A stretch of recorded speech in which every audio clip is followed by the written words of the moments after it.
Amigas e amigos, a máxima de que o tempo é o senhor da razão e o fiel da balança da justiça define bem e explica bem o que essa sentença mais recente do juiz Sérgio Moro ao ex-ministro do governo Lula, o José Dirceu.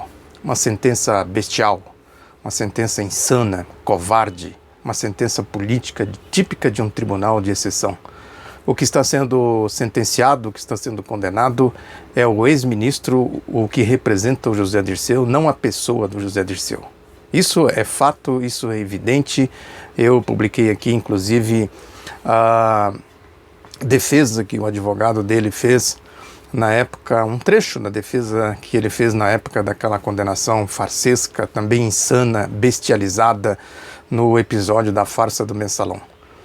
É uma acusação agora que se faz contra ele, que se liga diretamente àquela imbecilidade daquele promotor boquirroto, aquele crente de duas caras, o Deltan Dallagnol, fascistinha, mentiroso, pregador de farisaísmo, ao dizer que o Lula era o chefe de um esquema criminoso, quer dizer, seria o chefe do José Dirceu. Esta é a lógica que norteia eles. Naquela época, inclusive, foi publicado um livro que eu quero mostrar aqui para vocês, que reúne todo o processo, reúne toda a defesa que foi feita, os pronunciamentos, enfim, todas as argumentações que foram utilizadas para desmontar aquela farsa grotesca, aquela grande mentira. Agora, com base naquilo lá, numa monstruosidade que foi aquela condenação que fizeram a José Dirceu, num processo que não tinha sequer uma assinatura dele, a tal da teoria do domínio de fato, por ele ser o chefe de um esquema que eles inventaram um chefe, né? Ele foi condenado.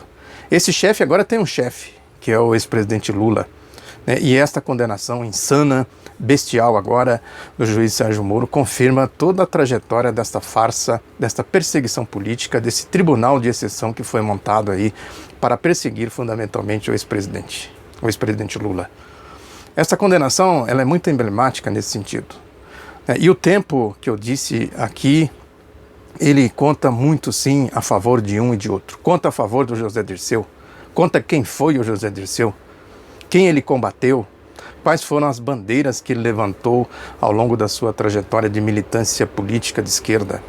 Enfrentou a ditadura, foi para o exílio, participou de todo o processo de construção de um movimento político que deu grandes contribuições no sentido do progresso social, do desenvolvimento do país.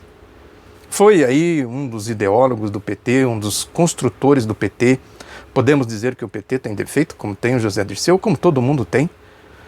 Não há dúvida disso. Defeitos que se atribuem a ele, que a gente vê por aí.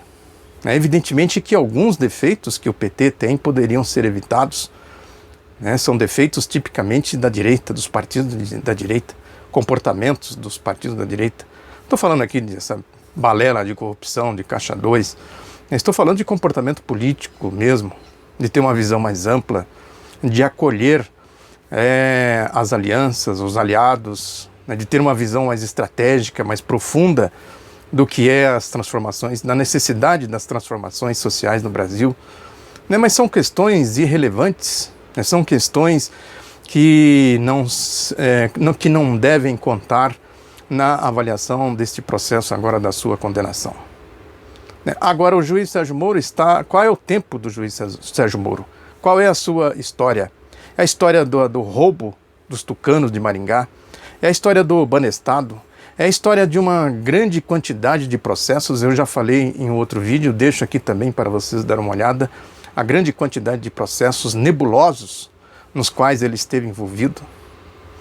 O Sérgio Moro que põe a mulher, a esposa, para ser o porta-voz dele aí nas redes sociais, fazendo a defesa dele. O Sérgio Moro que vive na Globo, que vive nas páginas da revista Veja, do jornal Estado de São Paulo. É o Sérgio Moro que tentou calar o Rogério Cerqueira Leite quando ele fez aquelas contestações às posições arbitrárias deste juiz de exceção, desse juiz ecofascista. E outras coisas mais que já são aí de amplo conhecimento. Esse é o tempo do juiz. conta também o tempo do futuro. Eles já estão, o José Dirceu e o Sérgio Moro e o Lula, já estão aí devidamente registrados na história. A história contará a trajetória dessas pessoas, desses personagens.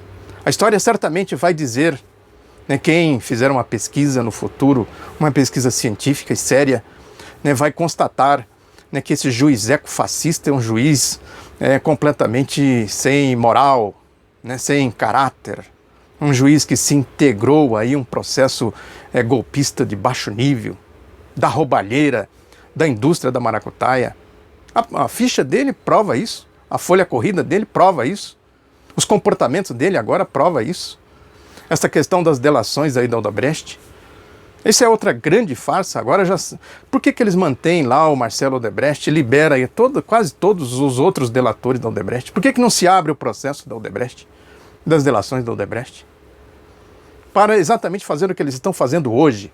A mídia está recheada hoje de falsidades, como esta aí de que o Marcelo Odebrecht foi a partir de uma colunista do jornal Estado de São Paulo, Vera Magalhães, dizendo que os procuradores confirmaram que na delação do Marcelo Odebrecht, o tal do amigo, o famoso amigo, é o ex-presidente Lula, que seria amigo do pai do Marcelo Odebrecht, o Emílio Odebrecht, que é um empresário aí de longa data, com uma ligação muito estreita. Ele foi cevado aí, e a empresa dele, o grupo dele cresceu na época da ditadura militar, como todas as construtoras, né? Que esse cartel, esse clube das construtoras, que depois entrou aí na época do período neoliberal dos governos Fernando Henrique, né? Como uma espécie de um sustentáculo do esquema de corrupção que eles montaram, que os tucanos montaram, lá na eleição de 1994 já, na reeleição do Fernando Henrique de 1998. Quer dizer, se a Operação Lava Jato tivesse seriedade, né, pegaria a coisa por aí, não pelo viés político como eles pegaram agora na sentença do José Dirceu. Não tem nada aí de justiça. Aquela máxima do François Guizet, quando a política penetra nos recintos dos tribunais, a justiça se retira por alguma porta. Na verdade, esse tribunal de exceção, que chama-se Operação Lava Jato, nunca teve justiça, muito menos política. Teve sim politicagem, que é mais um episódio aplicando essa pena desproporcional. Se pegar aí a média das condenações que o fascista Sérgio Moro vem aplicando e a pena do José Dirceu, vê-se claramente uma discrepância, uma diferença gigantesca. Isso é politicagem, perseguição política, é o golpe. Quem duvidava de que nós estamos num estado de exceção, acaba de ver aí a comprovação de que o golpe ele tem um arcabouço muito grande e que ele é tocado politicamente pelo partido único que eles criaram, que é a Operação Lava Jato, capitaneada por esse juiz ecofascista de primeira instância, juiz de piso, como disse o ex-ministro da Justiça, Eugênio Aragão. É isso, esse é o golpe. Muito obrigado pela atenção. Divulgue o outro lado da notícia, um abraço e até a próxima.